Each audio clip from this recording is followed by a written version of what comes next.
Hi, welcome back to the Dental Garden podcast. And this podcast comes to you from Wallamadagal country, and we pay our respects to the elders, past and present.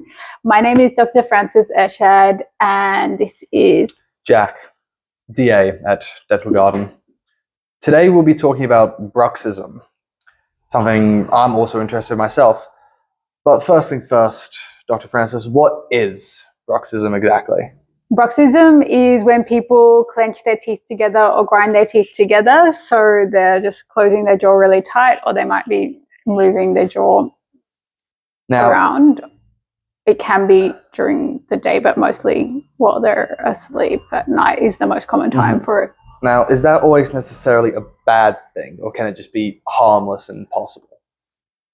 Yeah, so it usually can cause harm for your teeth. I forgot to mention there's one other type of bruxism which is quite uncommon, which is teeth chattering during your sleep. So like where the teeth actually move up and down. But generally with teeth grinding, where the teeth are rubbing against each other, then we can see that the teeth actually get shorter and more flat because the tops of the teeth are just wearing down. And then with the teeth clenching, then we usually see people getting cracks in their teeth. And then sometimes if the tooth cracks, if it's very shallow, then it can be not a problem. But then once it gets into the second layer of the teeth, then it can start to cause pain to cold water or biting, that sort of thing. And then if it gets into the innermost layer of the tooth where the nerve is, that can cause pain, infection. And then if it actually gets down the root of the tooth, then again, pain and infection. But at that point, you can't really do anything more to save the tooth. But if you catch it before then, sometimes you can do something to try to hold the tooth together to prevent the crack getting deeper. But I guess that it's quite predictable often. Like you try your best to hold everything together. Most of the time it works. Sometimes it's too late. So people need to look out for sensitivity or cracks and whatnot. They probably won't see the crack, but they might feel, sometimes you can see it, but sometimes it's very thin and it's hard to see. But they might feel sensitive to cold water or biting seeds or nuts, or just occasionally when biting, not every time you're biting. And then they need to also, I guess, look out for if they're seeing their teeth getting shorter, or another sign is if they wake up in the morning with headaches or pain around your jaw joint or your jaw muscles area, then that can also be from clenching or grinding your teeth from bruxism. Okay. Now, I've personally always wondered, does bruxism directly or indirectly correlate to stress levels? Yes, so bruxism is usually caused by stress, either emotional or physical. So it can be related with something in your general health, but it can also often be related to stress as well. Yeah.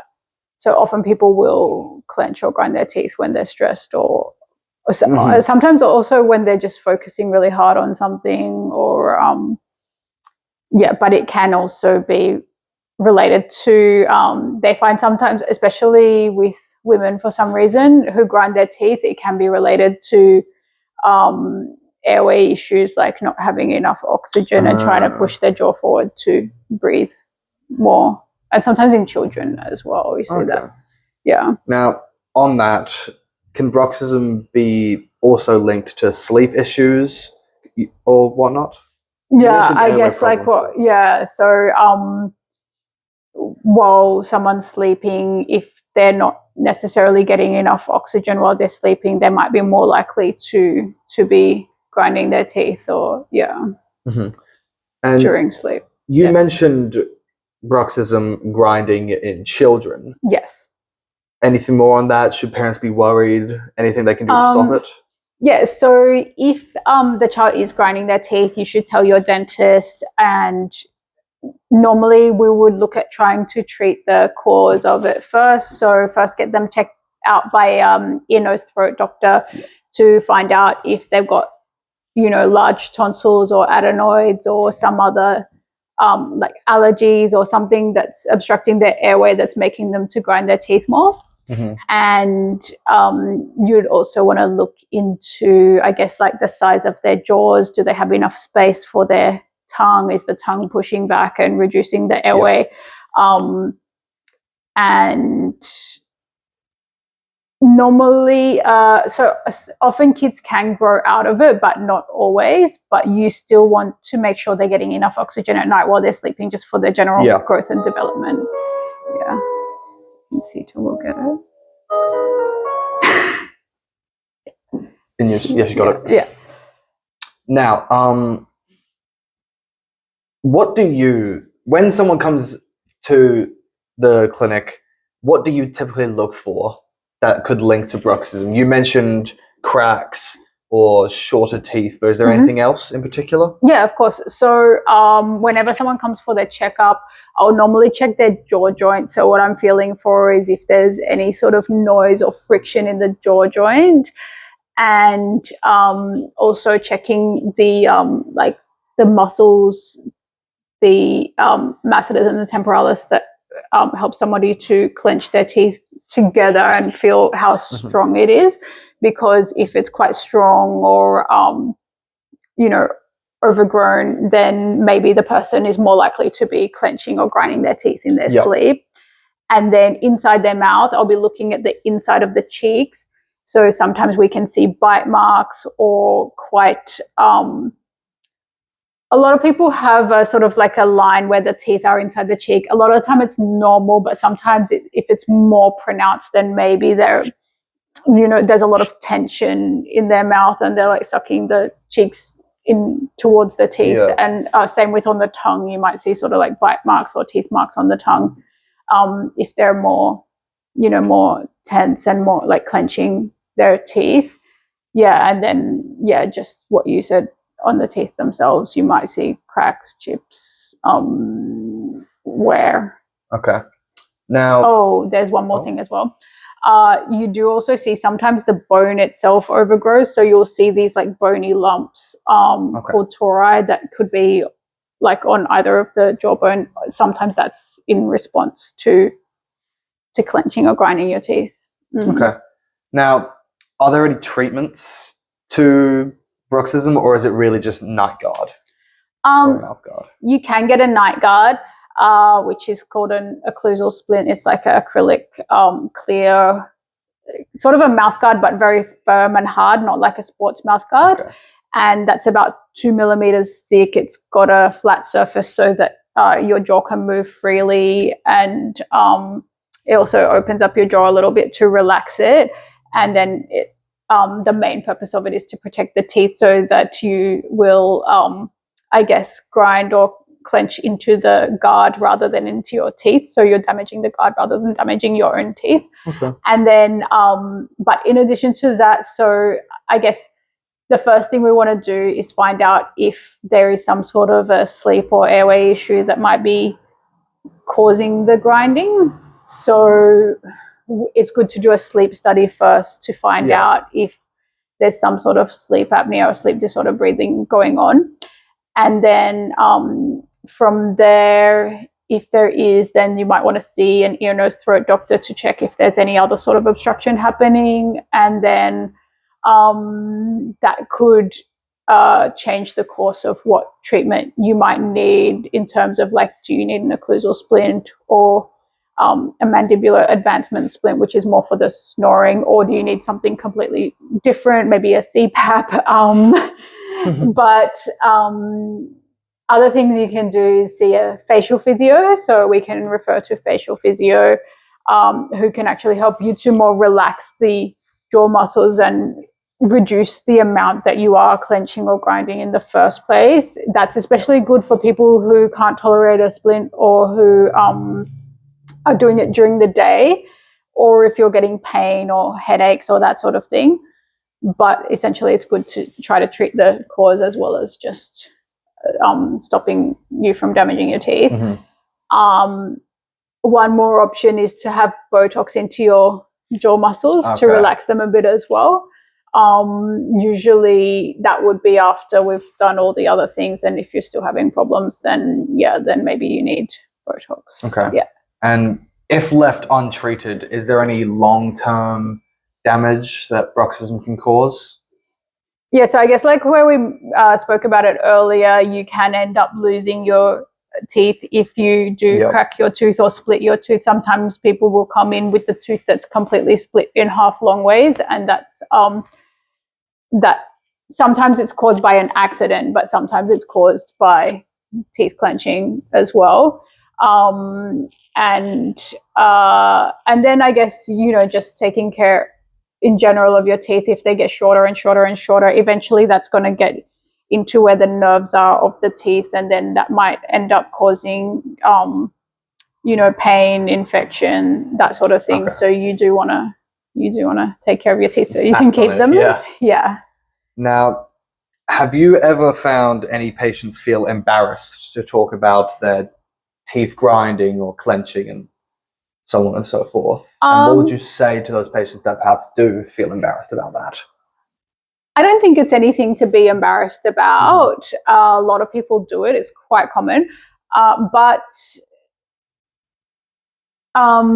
I think it's less embarrassment and more that people don't even know they're doing it, because they'll do it while they're asleep and they won't notice. And then maybe I'll ask, have you been clenching or grinding your teeth? It looks like you might have been. And they'll say, no, of course not. And then they come back like 1 or 2 weeks later and they're like, oh, actually, I think I am.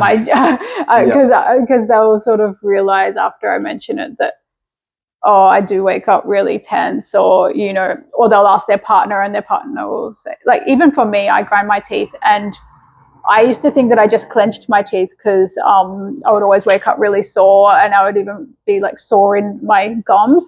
And then so I started wearing a occlusal splint, and then somehow it came up, and my husband, who we've been together for like 20 years, and then at this point it was probably like at least 15 years into our marriage, and he's like, we were talking about teeth grinding for I don't know why, and then he's like, oh, you do that? I'm like, oh, okay.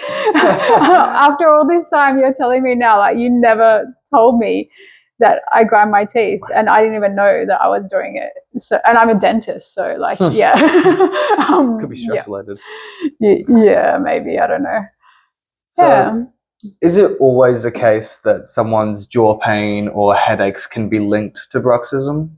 Yeah, particularly if you have headaches when you wake in the morning or after you have been clenching or grinding. Yeah, it's not like all headaches are because of clenching or grinding, but it definitely can cause that. Yeah.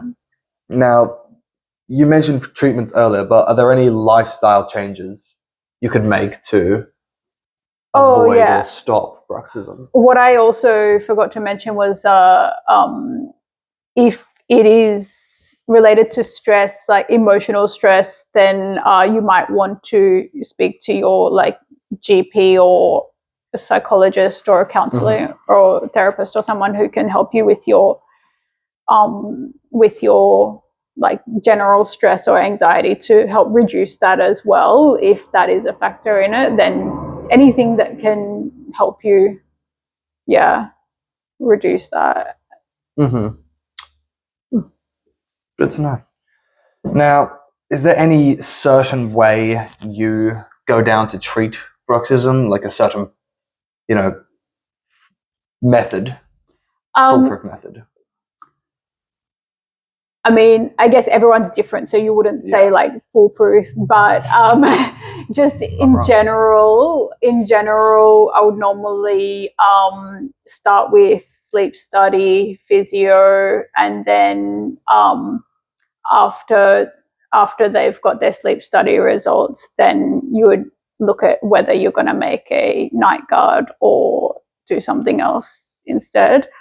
And then if they try physio and that doesn't help, but they're still getting like headaches or soreness, or if they still feel like they're clenching a lot, then they might look at getting Botox into the jaw muscles. So usually that's sort of the path we take if it's very acute and they're very sore on that day. sometimes they might need to be prescribed a steroid to just like let everything loosen up again, but that's quite rare for it to be that serious. Okay. And then if it's also like down the other like end of the spectrum, if it's quite serious and it's you know, they're getting a lot of pain in their actual jaw joint, they might need to actually see a maxillofacial surgeon to have a more I guess like more extensive treatment for that. Yeah. Now, I've heard about this thing called bite balancing. What is that, and does it link at all to bruxism in any way, or? Oh, okay. Yeah, it's just because like bite balancing, I guess like dentists don't want you necessarily use that term, but Okay. I think what that refers to is that all the teeth are biting together evenly. Okay. So if the teeth are, so when you bite your jaw down, you want all the teeth to be interlocking neatly, like on the first close, not have to like bite halfway down and then move your jaw into the position, or bite down and then the teeth like slide into the position a bit. So I think like part of the reason why I clench and grind my teeth is because when I bite together, my teeth sort of, they touch and then they just shift slightly. Okay. Yeah. So if you can have all the teeth lining up sort of evenly and perfectly, and so that everything bites together at the same time, and just like on the first go when you bite your teeth straight, then that's meant to make you less likely to be clenching or grinding your teeth. But again, sometimes people are still going to clench and grind even though their teeth bite together perfectly. Yeah. Now, to just wrap all this up, what's one main takeaway you want people to, you know, have and understand about bruxism? You can get help for it. So if you are clenching or grinding your teeth, you shouldn't just leave it, because you might end up with a lot of pain down the track. So it's good to do something about it before it's too late. Nice. Okay. Thank you. All right. See you next time. Thank you. And if you have any questions that you'd like us to answer, then you can post in the comments and we'll try our best to answer your questions. All right. Thank you.